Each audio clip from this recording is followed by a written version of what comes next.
Sir Don Bradman. So Don Bradman అంటే ఈ జనరేషన్లో మీకు తెలియకపోవచ్చు. బట్ నేను ఇప్పుడు చెప్తాను డాన్ బ్రాడ్మన్ గురించి. యాక్చువల్గా నిన్న డాన్ బ్రాడ్మన్ గారి వర్ధంతి. సో నిన్న నేను వేటి ఎస్ఎంఎస్లో ఒక న్యూస్ చూశాను. అదేంటంటే డాన్ బ్రాడ్మన్ 3 ఓవర్స్లో సెంచరీ చేశాడు అన్నట్టు ఒక న్యూస్ అయితే వచ్చింది. మీరు కూడా చూసుంటారు. సో నాకు ఆల్రెడీ డాన్ బ్రాడ్మన్ గురించి ఇంతకుముందు నేను కొంచెం చదివాను. సో నిన్న ఆ న్యూస్ ఎప్పుడైతే వచ్చిందో ఒకసారి ఈ 3 ఓవర్లో సెంచరీ ఎలా చేశారబ్బా డాన్ బ్రాడ్మన్. సో ఓవర్కు ఉన్నవే ఒక 18 బాల్స్ కదా, ఎలా చేశారని చెప్పి కొంచెం రీసెర్చ్ చేశాను అనమాట. సో అసలు ఈ డాన్ బ్రాడ్మన్ అంటే ఎవరంటే మనకి గాడ్ ఆఫ్ క్రికెట్ అంటే Sachin Tendulkar. So Don of cricket ఎవరంటే డాన్ బ్రాడ్మన్ అనమాట. సో ఈ డాన్ బ్రాడ్మన్ గురించి నేను వీడియోలో చెప్పబోతున్నాను. Welcome back to cricket pitch meetings. మీరు నా ఛానల్ కొత్తగా వచ్చేటైతే లైక్, షేర్, సబ్స్క్రైబ్ కొట్టేయండి. సో 400 సబ్స్క్రైబర్స్ రీచ్ అయిపోయాం. మీరు 1000 సబ్స్క్రైబ్ చేసేయండి. సో యాక్చువల్గా ఈ డాన్ బ్రాడ్మన్ వచ్చి మనకి 1930s ఆ టైంలో ఒక గ్రేట్ ప్లేయర్ అనమాట. సో డాన్ బ్రాడ్మన్ అనగానే ఫస్ట్ అందరికీ అంటే కొంచెం మన 90s కిడ్స్ కానీ అంతకు ముందు సీనియర్ సిటిజన్స్ ఇప్పుడు ఎవరైతే ఉన్నారో వాళ్ళందరూ కూడా క్రికెట్ చూసే టైంలో డాన్ బ్రాడ్మన్ అంటే మనకి వాళ్ళందరికీ గుర్తొచ్చేది ఏంటంటే బ్యాటింగ్ యావరేజ్ 94.94. సో ఆ రేంజ్లో ఉంటుంది. సో ఈ డాన్ బ్రాడ్మన్ గురించి మీకు చెప్తాను. అదేంటంటే ఫస్ట్ ఈ 3 ఓవర్స్లో సెంచరీ చేయడం ఏంటి, ఇదంతా అసలు ఎలా సాధ్యం అనేది చూసుకుంటే యాక్చువల్గా ఆ టైంలో ఏంటంటే 3 ఓవర్కి 8 బాల్స్ అనమాట ఆడారు వీళ్ళు. మన డాన్ బ్రాడ్మన్ ఏదైతే సెంచరీ చేశారో 3 ఓవర్లో ఆ టైంలో జరిగింది ఏంటంటే ఓవర్కి 8 బాళ్ళు ఉండే. 6 బాళ్ళు ఆడలేదు వీళ్ళు, 8 బాల్ అంటే 24 బాల్స్లో మనకు సెంచరీ చేశారు. సో ఇది ఎలా చేశారు అంటే ఫస్ట్ దీని బ్యాకప్ స్టోరీ ఏంటో చూసుకుంటే ఆ టైంలో ఏం జరిగిందంటే సిడ్నీ నుంచి ఒక 60 మైళ్ళ డిస్టెన్స్లో ఒక క్రికెట్ పిచ్ని ఓపెన్ చేస్తున్నారు అనమాట. సో ఈ ఓపెనింగ్ సందర్భంగా మనకి బ్లాక్ హీత్ 11 అనే ఒక టీంలో అయితే మనకి 2 స్టార్ ప్లేయర్లు అయితే తీసుకున్నారు. అందులో ఒక స్టార్ ప్లేయరే మనకి డాన్ బ్రాడ్మన్ అనమాట. అంటే ఇప్పుడు మనకి ఏదైనా గోల్డ్ షాప్ ఓపెనింగ్కి ఒక హీరోయిన్ ఎలాగా పిలుస్తారో, లేకపోతే ఏదైనా ఒక షాపింగ్ మాల్ కానీ ఇలాంటి బిజినెస్ సంబంధించిన ఏమైనా పెద్ద పెద్ద ఓపెనింగ్స్లో మనకి ఒక సెలబ్రిటీస్ని ఎలా పిలుస్తారో ఆ టైంలో ఏంటంటే అక్కడ ఆ డిస్టిక్లో ఏకైక క్రికెట్ పిచ్ అనమాట. సో దాని ఓపెనింగ్కి మన డాన్ బ్రాడ్మన్ని అక్కడ ఏదైతే ఉందో బ్లాక్ హీత్ 11 అనే ఒక టీంలో అయితే పెట్టుకున్నారన్నమాట ఓపెనింగ్ సెరమనీ సందర్భంగా. సో ఆ టైంలో ఏం జరిగిందంటే డాన్ బ్రాడ్మన్ ఓవర్కి 8 బాల్ అని చెప్పాను కదా. సో ఆపోజిట్ టీం ఏదైతే ఉందో లిత్గో, ఆ ఆపోజిట్ టీం పేరు ఏమైనా లిత్గో అనమాట. సో ఆ ఆపోజిట్ టీం వేసిన ఒక బౌలర్ ఫస్ట్ ఓవర్ వేసిన ఓవర్లో డాన్ బ్రాడ్మన్ టోటల్గా 33 రన్స్ అయితే బాధేశాడు. సో ఇందులో ఫస్ట్ ఓవర్లో 3 సిక్సెస్ అండ్ 3 ఫోర్స్ అయితే ఉన్నాయి. అలాగే సెకండ్ ఓవర్లో డాన్ బ్రాడ్మన్ చూసుకుంటే టోటల్ 40 రన్స్ అయితే బాధేశాడు. అందులో 4 ఫోర్లు 4 సిక్స్లు ఉన్నాయి. అలాగే థర్డ్ ఓవర్లో చూసుకుంటే 3 సిక్స్లు 2 ఫోర్లు ఉన్నాయి. టోటల్గా 29 రన్స్ వచ్చాయి అనమాట. సో ఈ 100 చేసే టైంకి డాన్ బ్రాడ్మన్ టోటల్గా 10 సిక్స్లు అండ్ 9 ఫోర్లు కొట్టాడు అనమాట. అంటే 19 బాళ్ళు ఓన్లీ బౌండరీస్ బాధేశాడు. మిగిలిన 5 బాల్స్ ఏవైతే ఉన్నాయో అవి 1 సింగిల్స్ 2 డీస్ చేశాడనమాట. టోటల్గా ఈ సెంచరీ చేయడానికి పట్టిన టైం ఎంత డాన్ బ్రాడ్మన్ ఎంత టైం తీసుకున్నాడు చూసుకుంటే 18 మినిట్స్ పట్టింది. అంటే ఎగ్జాక్ట్గా 18 మినిట్స్ కాదు, ఆ టైంలో సరిగ్గా రికార్డ్ చేయలేదని గట్రా చెప్తున్నారు. బట్ ఎస్టిమేటెడ్ చేసి చెప్తుంది ఏంటంటే 18 మినిట్స్ ఇన్నింగ్స్ ఆడాడు 100 రన్స్ కొట్టడానికి అని చెప్తున్నారు. అలాగే ఆ మ్యాచ్లో టోటల్గా డాన్ బ్రాడ్మన్ స్కోర్ చూసుకుంటే 256 రన్స్ చేశాడు. అందులో 14 సిక్స్లు 29 ఫోర్లు అయితే ఉన్నాయి.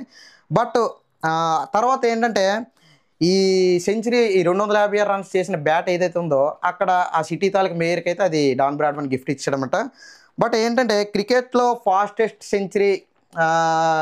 సెంచరీగా ఈ రికార్డ్ ఎందుకు ఇది నమోదు అవ్వలేదు అంటే యాక్చువల్గా ఇది ఏంటంటే ఫస్ట్ క్లాస్ క్రికెట్ మ్యాచ్ కాదు, ఇది ఏంటంటే ఒక డొమెస్టిక్ క్రికెట్ మ్యాచ్. మనకేంటి ఫస్ట్ క్లాస్ క్రికెట్ మ్యాచ్ అంటే ఏంటి, ఐసీసీ ఒక రికగ్నేషన్ పొంది జరిగే మ్యాచ్లు ఫస్ట్ క్లాస్ క్రికెట్ మ్యాచ్ అంట. అక్కడ ఏంటంటే ఒక క్రికెట్ పిచ్ ఓపెనింగ్ సందర్భంగా బ్రాడ్మన్ ఇలా ఆడాడు. సో దానివల్ల ఇది మనకి ఏంటంటే ఒక రికార్డుగా పరిగణించట్లేదు అనమాట. ఇప్పుడు అసలు డాన్ బ్రాడ్మన్ గురించి అతను ఎలాంటి రికార్డ్స్ క్రియేట్ చేశాడు, అసలు ఎందుకు డాన్ బ్రాడ్మన్ గొప్ప అని కొంతమంది అంటున్నారు. లేకపోతే డాన్ బ్రాడ్మన్ని ఏమైనా ఓవర్గా ఎగ్జాజరేట్ చేసి చెప్తున్నారా. అతను బ్యాటింగ్ యావరేజ్ చూసుకుంటే 99.94 ఉంది టెస్ట్ మ్యాచెస్లో. నిజంగా అతను అంత గ్రేటా? ఇప్పుడు ఒకవేళ డాన్ బ్రాడ్మన్ ఇప్పుడున్న మోడర్న్ క్రికెట్లో ఒకవేళ ఆడి ఉంటే అంత గొప్పగా ఆడలేకపోయేవాడు. ఇప్పుడున్న బౌలర్స్ని కానీ ఇప్పుడున్న గేమ్ని అంత అండర్స్టాండ్ చేసుకోలేడు అని ఇలాంటివి చాలా కొన్ని మిత్స్ అయితే ఉన్నాయి. సో అవన్నీ ఇప్పుడు నేను క్లియర్ చేస్తాను. యాక్చువల్గా మనకు వన్డే మ్యాచ్ అనేవి 1971లో స్టార్ట్ అయ్యాయి. సో అంతకు ముందు వరకు కూడా ఏంటంటే ఓన్లీ టెస్ట్ మ్యాచెసే జరిగేవి.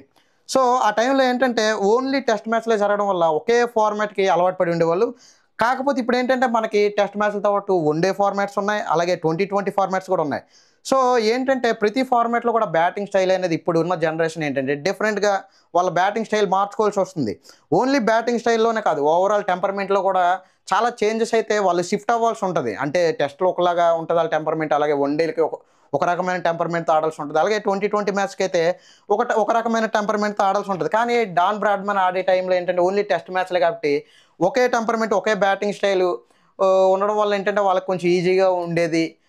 ఎందుకంటే ఫార్మాట్ వాళ్ళు షిఫ్ట్ అవ్వాల్సిన అవసరం ఉండేది కాదు కాబట్టి, అప్పుడు క్రికెట్ ఆడడం అనేది బ్యాటింగ్ చేయడం అనేది ఇప్పటికన్నా చాలా ఈజీగా ఉండేదని కొంతమందయితే చెప్తున్నారు. సో ఇలాంటి రీజన్‌తో మనకి కొంచెం డాన్ బ్రాడ్‌మన్ ఓవర్ రేటెడ్ చేసి చెప్తున్నారు అనే టైప్‌లో అయితే మాట్లాడుతుంటారు. అలాగే ఇప్పుడు చూసుకుంటే మనకి క్వాలిటీ ఆఫ్ క్రికెట్ అనేది చాలా బెటర్ అయింది. అలాగే టెక్నాలజికల్ అడ్వాన్స్‌మెంట్స్ గాని, అలాగే క్రికెట్ మీద, గేమ్ మీద ఇప్పుడు బెటర్ అండర్‌స్టాండింగ్ గాని, అలాగే న్యూ స్టైల్స్ ఆఫ్ ఇన్వెన్షన్స్ గాని ఇప్పుడు చాలా వచ్చేసాయి. అంటే ఇప్పుడు మనకి ఇప్పుడు బౌలింగే తీసుకుంటే ఏంటంటే, ఆ టైంలో డాన్ బ్రాడ్‌మన్ ఆడే టైంలో అయితే మనకి రివర్స్ స్వింగ్ గాని, లేదంటే స్లో బాల్స్ గాని, లేకపోతే ఆఫ్ ఫ్లిక్కర్స్ గాని ఇవన్నీ కూడా ఆ టైంలో లేవు. సో ఇప్పుడు మనకు చూసుకుంటే మోడర్న్ ఎరా ఆఫ్ క్రికెట్‌లో ఏంటంటే వసీం అక్రమ్, లేదంటే కోట్నీ వాల్స్, లేదా ఆంబ్రోస్, లేదా మాల్కమ్ మార్షల్, మనకు Kapil Dev, Shoaib Akhtar and Glenn McGrath, Brett Lee ఇలాంటి వాళ్ళందరూ కూడా ఇప్పుడు వచ్చేసారు. సో వీళ్ళందరి దగ్గర ఏంటంటే కొంతమంది అంటే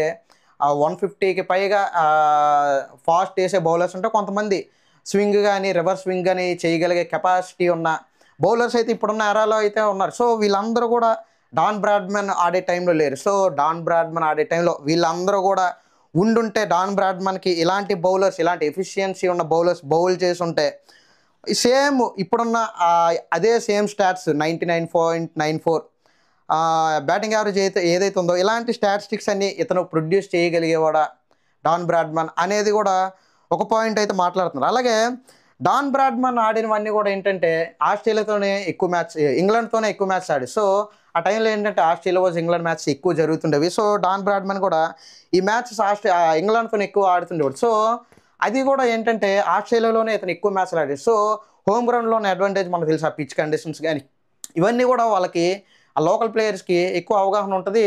సో ఫెమిలియారిటీ ఎక్కువ ఉంటది. అలాగే డాన్ బ్రాడ్‌మన్ అదర్ కంట్రీస్‌లో ఎక్కువ క్రికెట్ ఆడలేదు.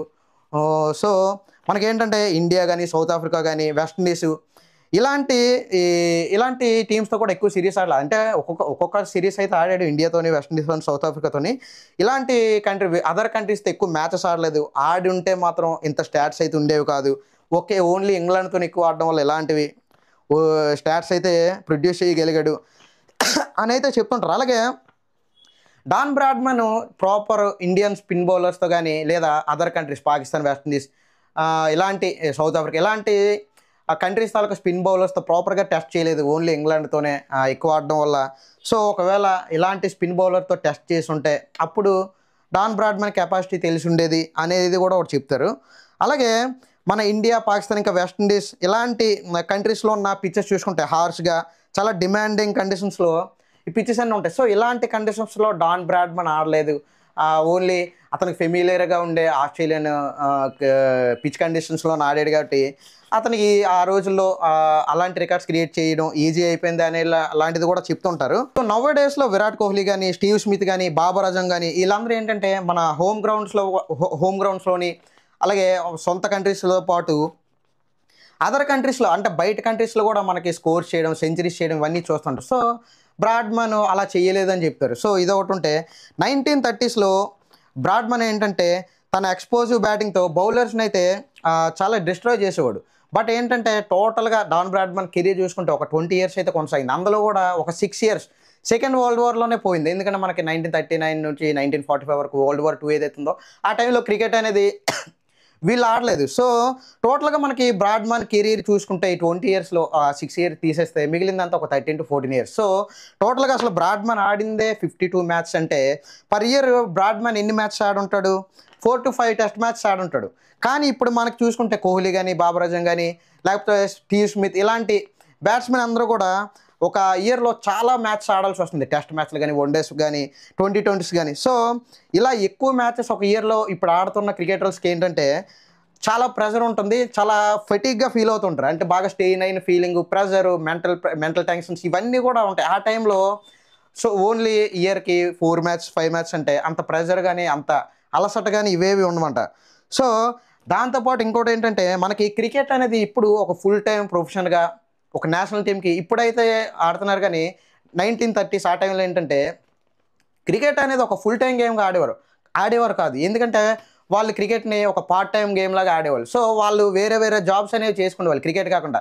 సో, ఇలా జరగడం వల్ల మనకేమవుతుందంటే క్రికెట్‌ని ఫుల్ టైమ్‌గా ఆడకుండా పార్ట్ టైమ్‌గా ఆడుతూ ఒక పక్క వేరే జాబ్ చేసుకోవడం వల్ల ఏంటంటే అప్పుడుండే బౌలర్స్ ఎవరైతే ఉన్నారో వాళ్ళ ఫిట్‌నెస్ ఇప్పుడున్న బౌలర్స్‌కి ఉన్నంత ఎఫెక్టివ్‌గా వాళ్ళ ఫిట్‌నెస్ ఉండదు. ఎందుకంటే ఇప్పుడున్న బౌలర్స్ అయితే ఓన్లీ వాళ్ళ క్రికెట్ మీదే ఫోకస్ ఉంటది. వేరే జాబ్స్ ఉండవు. క్రికెటే వాళ్ళ లైఫ్ కాబట్టి వాళ్ళనేంటి జిమ్‌కెళ్ళి ఫిట్‌నెస్ పెంచుకోవడం గాని ఇవన్నీ ఉంటాయి. కానీ అప్పుడున్న డాన్ బ్రాడ్‌మన్ ఆడే టైంలో ఏదైతే బౌలర్స్ ఉన్నారో వాళ్ళకి ఏంటంటే అంత ఫిట్‌నెస్ మీద అంత శ్రద్ధ చూపించే టైం ఉండదు. ఎందుకంటే వాళ్ళు వేరే వేరే జాబ్స్ చేసుకునేవాళ్ళు. ఇక్కడ క్రికెట్ కూడా ఆడేవాళ్ళు. సో, ఒకవేళ ఇప్పుడు బౌలర్స్‌కి ఉన్న ఫిట్‌నెస్‌తో ఉన్న ఈ బౌలర్స్‌ని గాని డాన్ బ్రాడ్‌మన్ ఫేస్ చేసుంటే అన్ని రన్స్ గాని ఫేస్ చేసేవారా అనేది కూడా ఒక డౌట్ ఉంది. కాకపోతే వీటన్నిటికి ఫుల్ స్టాప్ పెడుతూ నేనైతే ఒక సింపుల్ ఆన్సర్ చెప్తున్నా. అదేంటంటే డాన్ బ్రాడ్‌మన్ అనేవారు ఆ జనరేషన్‌లోని గ్రేటు. అలాగే డాన్ ఆఫ్ క్రికెట్ అని కూడా నేను చెప్తాను. ఎందుకంటే ఆ టైంలో ఇంత టెక్నాలజీ, ఇంత అడ్వాన్స్‌మెంట్స్ ఇవన్నీ కూడా లేకపోయి ఉండొచ్చు. కానీ అప్పుడుకున్న ఏదైతే క్రికెట్ మీద అవగాహన ఉందో, అలాగే ఏదైతే అడ్వాన్స్‌మెంట్ ఉందో ఆ! సో, అలాంటివన్నీ కూడా ఆ టైంకి అతను పర్ఫెక్ట్‌గానే ఫేస్ చేసాడు. రికార్డ్స్ క్రియేట్ చేసాడు. ఇప్పుడు డాన్ బ్రాడ్‌మన్ అప్పుడు కాబట్టి ఆడేసాడు. అదే ఇప్పుడైతే అంత ఎఫెక్టివ్‌గా ఆడగలిగేవాడా అని కొంతమంది క్వెషన్ చేసేవాళ్ళకి నేను రిప్లై ఏం చెప్తానంటే, ఇప్పుడు మనకి బ్రియాన్ లారా గాని, సచిన్ టెండూల్కర్ గాని, విరాట్ కోహ్లీ గాని వీళ్ళందరూ ఒక 100 సంవత్సరాల తర్వాత అప్పుడున్న బౌలర్స్‌ని గాని, అప్పుడు డెవలప్ అయిన క్రికెట్ అడ్వాన్స్‌మెంట్‌కి గాని, అప్పుడు మారిన ఫార్మాట్‌కి గాని వీళ్ళు ఇప్పుడున్న క్రికెటర్స్ అడ్జస్ట్ అయ్యి అప్పుడు ఆడగలిగేవారా? అప్పుడున్న బౌలర్‌ని ఫేస్ చేయగలరా? అంటే అది ఎంత సిల్లీగా ఉంటుందో డాన్ బ్రాడ్‌మన్ విషయంలో కూడా అంతే. ఎప్పుడో మనకి ఆ టైంలో ఆ జనరేషన్‌లో ఆ క్రికెట్ ఎరాలో ఒక వెలుగు ఉంది. ఒక ఆల్ టైమ్ గ్రేటెస్ట్ క్రికెటర్‌గా పేరు పొందిన డాన్ బ్రాడ్‌మన్ తీసుకొచ్చి ఇప్పుడైతే డాన్ బ్రాడ్‌మన్ ఆడగలిగేవాడు కాదు. అప్పుడు క్రికెట్‌లో అన్ని టెక్నిక్స్ లేవు. గేమ్ కూడా అంత ఎవాల్వ్ అవ్వలేదు. అంత అడ్వాన్స్‌మెంట్ లేదు. సో, ఆ టైంలో ఆడేసాడు డాన్ బ్రాడ్‌మన్. ఇప్పుడైతే ఆడలేడంటే చాలా సిల్లీగా ఉంటుందది. సో, మీకు ఆల్రెడీ ఎగ్జాంపుల్ చెప్పాను కదా! ఇప్పుడున్న క్రికెటర్స్‌ని తీసుకెళ్ళి 100 సంవత్సరాల తర్వాత ఆ టైంలో వీళ్ళన్ని రికార్డ్స్ క్రియేట్ చేయగలిగేవారంటే ఎంత సిల్లీగా ఉంటుంది. ఇది కూడా అంత సిల్లీగానే ఉంటుంది. సో, ఇవన్నీ మనం పక్కన పెట్టేస్తే డాన్ బ్రాడ్‌మన్ అంటే ఆల్వేస్ గ్రేట్. మన సచిన్ టెండూల్కర్ కూడా ఒక దైవంలాగే డాన్ బ్రాడ్‌మన్‌ని పరిగణలోకి తీసుకుంటారు. అలాగే సచిన్ టెండూల్కర్ కూడా డాన్ బ్రాడ్‌మన్ ఎళ్లి కలవడం జరిగింది. అంటే డాన్ బ్రాడ్‌మన్ చనిపోయే ముందు. సో, ఆల్రెడీ చనిపోయారు. డాన్ బ్రాడ్‌మన్ అనే అతను చాలామంది క్రికెటర్స్‌కి చాలా ఇన్స్పిరేషన్‌గా తీసుకున్నారు. మన రికీ పాంటింగ్ లాంటి వారు, లేకపోతే సచిన్ టెండూల్కర్ గాని, బ్రియాన్ లారా గాని ఇలాంటి వాళ్ళందరికీ కూడా డాన్ బ్రాడ్‌మన్ ఇన్స్పిరేషన్‌గా ఉన్నారు. ఇక్కడ మనకి సచిన్ టెండూల్కర్ బ్యాటింగ్ యావరేజ్ చూసుకుంటే 53.78 ఉంది. అలాగే విరాట్ కోహ్లీ బ్యాటింగ్ యావరేజ్ చూసుకుంటే ఇవన్నీ కూడా నేను టెస్ట్ మ్యాచ్‌లో చెప్తున్నాను. 46.85 ఉంది. అలాగే వివి రిచర్డ్స్ బ్యాటింగ్ యావరేజ్ చూసుకుంటే 50.24 ఉంది. అలాగే బ్రియాన్ లారా బ్యాటింగ్ యావరేజ్ చూసుకుంటే 52.88 ఉంది. కానీ అక్కడ మనకి డాన్ బ్రాడ్‌మన్ బ్యాటింగ్ యావరేజ్ చూసుకుంటే టెస్ట్ మ్యాచ్‌లో 99.94 ఉంది. సో, ఇది నాకు తెలిసి క్రికెట్ వరల్డ్‌లో క్రికెట్ బతికున్నంత కాలం ఈ రికార్డ్‌నైతే ఎవ్వరూ బ్రేక్ చేయలేరు. సో, టోటల్‌గా డాన్ బ్రాడ్‌మన్ 52 టెస్ట్ మ్యాచ్‌లు ఆడాడు. అందులో 80 ఇన్నింగ్స్ అయితే బ్యాటింగ్ చేశాడు. సో, ఈ 80 ఇన్నింగ్స్‌లో కూడా 10 సార్లు నాట్ ఔట్‌గా నిలిచాడు. 70 సార్లు మాత్రం అవుట్ అయ్యాడు. అలాగే టోటల్‌గా 6,996 రన్స్ అయితే చేశాడు. అలాగే డాన్ బ్రాడ్‌మన్ హైయెస్ట్ స్కోర్ చూసుకుంటే ఇంటర్నేషనల్ క్రికెట్‌లో ఆ రోజుల్లోనే 334 రన్స్ అయితే చేశాడు. అలాగే స్ట్రైక్ రేట్ అది కూడా టెస్ట్ మ్యాచ్‌లో 71.4గా ఉంది. Which is impressive. ఆ టైంలో 71.4 స్ట్రైక్ రేట్ అంటే ఎంత ఎక్కువ మనం చూసుకోవచ్చు. మనం రీసెంట్‌గా 2000లో గాని అంతకు ముందు గాని మన వన్‌డే మ్యాచెస్‌లోనే గేమ్‌లో 230 ఈ 50 ఓవర్స్ గేమ్‌లో 230 రన్స్, 240 రన్స్, 250 రన్స్ కొడితే చాలా గొప్ప అని ఫీల్ అయ్యారు. సో, అలాంటిది 90స్, 30స్‌లో డాన్ బ్రాడ్‌మన్ స్ట్రైక్ రేట్ 71.4 ఉందంటే మీరు చూసుకోవచ్చు. డాన్ బ్రాడ్‌మన్ ఎంత అగ్రెసివ్‌గా ఎంత డామినేటింగ్ క్రికెట్ ఆడేవాడో. అలాగే ఈ 80 ఇన్నింగ్స్‌లో కూడా 29 సార్లు సెంచరీ చేశాడు. అలాగే 12 సార్లు డబుల్ సెంచరీ క్రాస్ చేశాడు. అలాగే 13 సార్లు 50 రన్స్ అయితే క్రాస్ చేశాడు. సో, ఇవన్నీ మనం కలుపుకుంటే 54 సార్లు 50స్ సెంచరీస్, డబుల్ సెంచరీస్ అయితే చేసేసాడనమాట. సో, మిగిలింది ఇంకా ఎంత 26 సార్లు. ఓన్లీ ఆ 26 సార్లు మాత్రమే 50 కన్నా తక్కువ రన్స్ అయితే చేశాడు. అందుకే మనకి డాన్ బ్రాడ్‌మన్ బ్యాటింగ్ యావరేజ్ 99.94గా ఉంది. అలాగే టోటల్‌గా డాన్ బ్రాడ్‌మన్ తన కెరీర్లో కొట్టిన 4 చూసుకుంటే 481 ఉంది. అలాగే సిక్స్లు మాత్రం ఓన్లీ 6 సిక్స్లే కొట్టాడు డాన్ బ్రాడ్మన్. సో దీనికి మనకి రీజన్స్ తెలియదు. అంటే అంత గొప్ప ప్లేయర్, ఇన్ని 4s, ఇన్ని సెంచరీస్, ఇన్ని డబుల్ సెంచరీస్, ఇంత బ్యాటింగ్ యావరేజ్ చేయగలిగిన డాన్ బ్రాడ్మన్ ఎందుకు అన్ని తక్కువ సిక్స్లు కొట్టాడు అనేది మనకి తెలియదు. ఎందుకంటే దీన్ని అర్థం చేసుకోవడం కూడా కష్టం. ఎందుకంటే ఆ టైంలో ఆ బ్యాటింగ్ అలాంటి కైండ్ ఆఫ్ బ్యాటింగ్ ఏమైనా ఉండేదేమో. అంటే సిక్సర్లు తక్కువ కొట్టేవాళ్ళం, అందరూ బౌండరీస్ బాదడానికి ప్రిఫర్ చేసేవాళ్ళమే. ఒకవేళ సిక్సర్స్ కొట్టడానికి ట్రై చేసి గాల్లోకి లేచిపోయి క్యాచెస్ గట్టా అయిపోతాయి అనే అలాంటి కైండ్ ఆఫ్ మైండ్ సెట్ ఆ క్రికెటర్స్కి ఉండేదేమో మనకు తెలీదు. సో ఓవరాల్గా డాన్ బ్రాడ్మన్ తాలూకా రికార్డ్స్, అతని గొప్పతనం ఇదనమాట. సో ఎవరైనా డాన్ బ్రాడ్మన్ని కొంచెం ఓవర్ రేటెడ్ క్రికెటర్గా చెప్పారు అంటే అది నేనైతే ఒప్పుకోను. సో దీని మీద ఒకవేళ డాన్ బ్రాడ్మన్ గారి మీద మీకు ఏమైనా అవగాహన ఉన్నా, లేకపోతే అతని మీద మీ ఒపీనియన్స్ ఉన్నా, క్రికెట్ మీద మీకు ఏమైనా ఒపీనియన్స్ ఉన్నా కింద కామెంట్లో పెట్టండి. సో ఈ వీడియో మీకు కనుక నచ్చితే లైక్ చేసి మన ఛానల్ సబ్స్క్రైబ్ చేయండి. Thank you.